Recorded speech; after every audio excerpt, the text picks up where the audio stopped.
മടിക്കൈ ഗ്രാമപഞ്ചായത്തിൽ നിലവിലുള്ള 5 acre കളിയിടത്തിൽ Khelo India പദ്ധതിയിൽ ഉൾപ്പെടുത്തി മിനി സ്റ്റേഡിയം നിർമ്മിക്കാനുള്ള നടപടി സ്വീകരിക്കുമെന്ന് കേരള കായിക വകുപ്പ് മന്ത്രി വി അബ്ദുറഹ്മാൻ പറഞ്ഞു.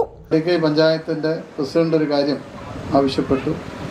അവരാവശ്യപ്പെട്ടത് 5 ഏക്കർ സ്ഥലത്ത് പഞ്ചായത്തിന്റെ ഒരു ഗ്രൗണ്ട് ഉണ്ട്, ഒരു മിനി സ്റ്റേഡിയം പണിയണമെന്നാണ്. ഈ ഒരു പ്രപ്പോസൽ അവർ ഇപ്പോൾ തന്നിട്ടുണ്ട്. അത് സംസ്ഥാന കായിക വകുപ്പ് ഖേലോ ഇന്ത്യ പ്രൊജക്റ്റിലേക്ക് സബ്മിറ്റ് ചെയ്ത് ആ ഒരു പണം ലഭ്യമാക്കാനുള്ള എല്ലാ ശ്രമവും നടത്തുമെന്ന് ബഹുമാനപ്പെട്ട പഞ്ചായത്ത് പ്രസിഡന്റിനെയും ഈ നാട്ടിലെ ജനങ്ങളെ അറിയിക്കുകയാണ്. ഈ പരിപാടിയിൽ മറ്റു കാര്യങ്ങളൊന്നും തന്നെ പറയുന്നില്ല, ബാക്കി എല്ലാ കാര്യങ്ങളും പറഞ്ഞു. ഇനിയും ധാരാളം നമ്മുടെ അംഗങ്ങളും എല്ലാവരും ജനപ്രതിനിധിയൊക്കെ നമ്മുടെ കൂടുതലുണ്ട്. മടിക്കൈ ഗ്രാമപഞ്ചായത്തിലെ കാഞ്ഞിരപ്പൊയിലിൽ ചെഗുവേര ആർട്സ് ആൻഡ് സ്പോർട്സ് ക്ലബിന്റെ നേതൃത്വത്തിൽ സംഘടിപ്പിച്ച സ്പോർട്സ് കിറ്റ് വിതരണവും ലഹരി വിരുദ്ധ പ്രതിജ്ഞയും ഉദ്ഘാടനം ചെയ്ത് സംസാരിക്കുകയായിരുന്നു അദ്ദേഹം. മടിക്കൈ ഗ്രാമപഞ്ചായത്ത് പ്രസിഡന്റ് എസ് പ്രീത നൽകിയ നിവേദനത്തിനുള്ള മറുപടിയിലാണ് മന്ത്രി ഇക്കാര്യം വ്യക്തമാക്കിയത്.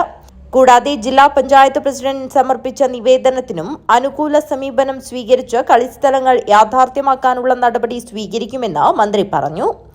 മടിക്കൈയിലെ ചെഗുവേര ആർട്സ് ആൻഡ് സ്പോർട്സ് ക്ലബിനുള്ള ജേഴ്സിയും സ്പോർട്സ് കിറ്റ് വിതരണവും മന്ത്രി നിർവഹിച്ചു. ക്ലബ് ഭാരവാഹികൾ മന്ത്രിയിൽ നിന്ന് ജേഴ്സിയും സ്പോർട്സ് ഉപകരണങ്ങളും ഏറ്റുവാങ്ങി. മടിക്കൈ ഗ്രാമപഞ്ചായത്ത് പ്രസിഡന്റ് എസ് പ്രീത അധ്യക്ഷത വഹിച്ചു. കാസർഗോഡ് ജില്ലാ പഞ്ചായത്ത് പ്രസിഡന്റ് ബേബി ബാലകൃഷ്ണൻ, മുൻ ഇന്ത്യൻ ഫുട്ബോൾ താരവും കേരള സ്പോർട്സ് കൌൺസിൽ പ്രസിഡന്റുമായ ഷറഫ് അലി, കാസർഗോഡ് ജില്ലാ sports council president P Habeeb Rahman എന്നിവർ മുഖ്യാതിഥികളായി പങ്കെടുത്തു. മടിക്കൈ ഗ്രാമപഞ്ചായത്ത് വൈസ് പ്രസിഡന്റ് പി പ്രകാശൻ ലഹരി വിരുദ്ധ പ്രതിജ്ഞ ചൊല്ലിക്കൊടുത്തു. Kanhangad block panchayat vice president H Sreelatha, വികസന standing committee chairman M Abdurahman, Madikai grama panchayat member M Shailaja, N Balakrishnan, M Rajan, Anil Bangalam, T V Krishnan, A V Balakrishnan, T V Anoop എന്നിവർ സംസാരിച്ചു.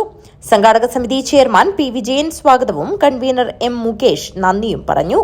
News bureau, Kanhangad.